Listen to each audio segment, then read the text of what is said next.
Hello friends, welcome to Pebbles. நான் உங்கள் கோபி செட்டி பாளையம் சுதா. நம்ம இன்னைக்கு செய்ய போகிறது பாலக் சிக்கன். இதுக்கு வந்து என்னன்னா வெங்காயம், தக்காளி, இது கூட நம்ம சேர்த்தது பாலக் வந்து ஒரு கட்டு இருந்தாலும் ஓகே. அரை கிலோக்கு ஒரு கட்டு, ஒரு கிலோக்கு நீங்கள் 2 கட்டு எடுத்துக்கலாம்.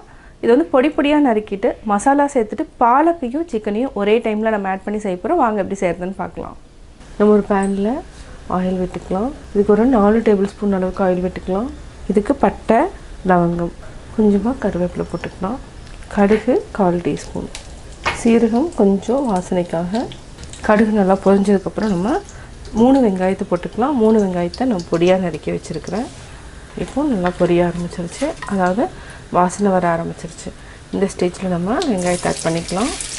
வெங்காயத்தை நல்லா ஃப்ரை பண்ணிக்கலாம். கொஞ்சமாக உப்பு சேர்த்துக்கலாம்.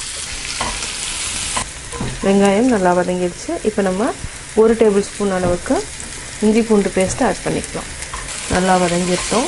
வதங்கினதுக்கப்புறம் இதுக்கு ஜாஸ்தி வந்து தக்காளி ஆட் பண்ண வேண்டாம். ஒரே ஒரு தக்காளி நீட்ட வாக்கில் கட் பண்ணி ஆட் பண்ணிக்கலாம்.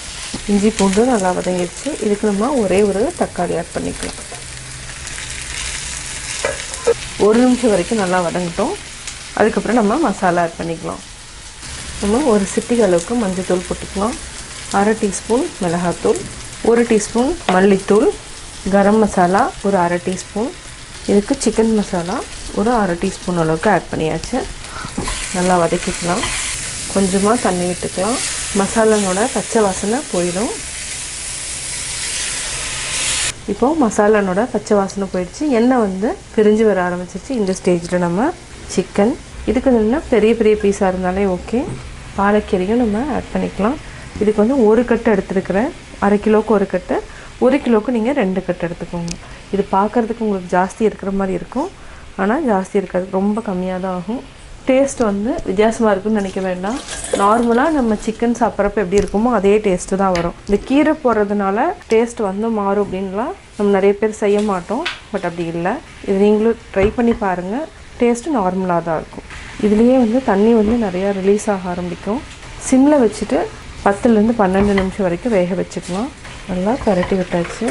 இப்போ நம்ம தேவையான அளவு உப்பு சேர்த்துக்கலாம். இப்போது பார்த்திங்கன்னா தேவையான அளவு உப்பு போட்டுட்டோம். இந்த கீரையில் இருக்கிற தண்ணியே கொஞ்சம் கொஞ்சமாக ரிலீஸ் ஆகும். தண்ணி வந்து நம்ம இப்போதைக்கு ஊற்ற வேண்டியதில் தேவைன்னா ஆட் பண்ணிக்கலாம். இப்போ சிக்கனை மூடி வச்சுக்கலாம். இப்போ பார்த்திங்கன்னா தண்ணி நிறையா ரிலீஸ் ஆகிருக்கு. இதனால் பரட்டி விட்டுட்டு மூடி வச்சுக்கலாம்.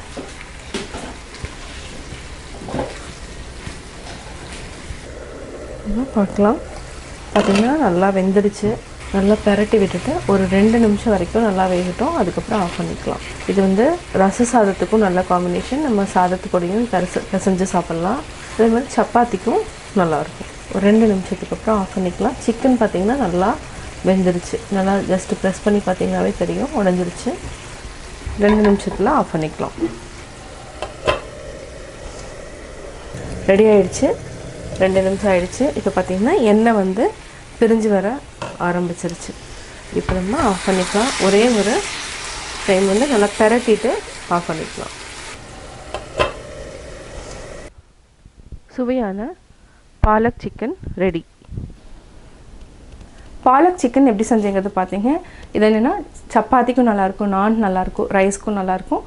நீங்கள் வீட்டில் ட்ரை பண்ணி பார்த்துட்டு உங்களுடைய கமெண்ட்ஸ் எனக்கு சொல்லுங்கள். லைக் பண்ணுங்கள், ஷேர் பண்ணுங்கள், மறக்காமல் சப்ஸ்கிரைப் பண்ணுங்கள். என்னோடய குக்கிங் வீடியோ முடிஞ்சதுக்கப்புறம் பார்த்தீங்கன்னா ஒரு திருக்குறள் வந்து நீங்கள் பார்க்கலாம். உங்கள் குழந்தைகளுக்கு நீங்கள் சொல்லித்தரலாம்.